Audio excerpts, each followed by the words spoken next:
एक छोटे से शहर की तंग गलियों में बसा हुआ एक पुराना सा मोहल्ला था, जहां जिंदगी हर दिन एक सी चलती थी।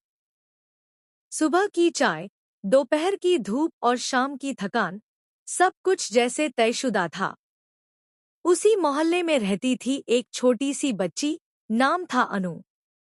उम्र ज्यादा नहीं, लेकिन उसकी आंखों में कुछ ऐसा था जो लोगों को ठिठक कर देखने पर मजबूर कर देता था। अनु ज्यादा बोलती नहीं थी, नहीं जोर से हंसती थी, लेकिन उसके चेहरे पर जब भी एक नन्ही सी मुस्कान खिलती, तो लगता जैसे किसी ने अंधेरे कमरे में अचानक दिया जला दिया हो। लोग अक्सर कहते, इस बच्ची की मुस्कान में कुछ जादू है, लेकिन कोई यह नहीं जानता था कि वह जादू कहाँ से आता है और क्यों हर किसी के दिल को छू लेता है। अनु का जीवन आसान नहीं था। उसके पिता बहुत पहले इस दुनिया से चले गए थे और माँ दिन रात काम करके जैसे तैसे घर चला रही थी। घर में हंसी खुशी की बातें कम और चुप्पी ज्यादा थी। फिर भी अनु शिकायत नहीं करती थी। स्कूल जाते समय रास्ते में मिले हर उदास चेहरे को वह अपनी उसी छोटी सी मुस्कान से देखती।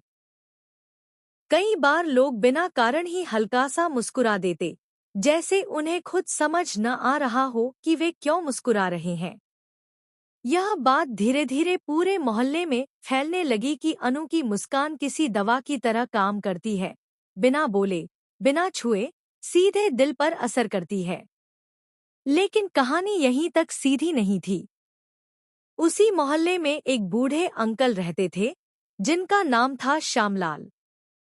वे हमेशा गुस्से में रहते, किसी से बात नहीं करते और बच्चों को देखते ही डांट देते। लोग कहते थे कि उनके दिल में बहुत गहरी चोट छिपी है।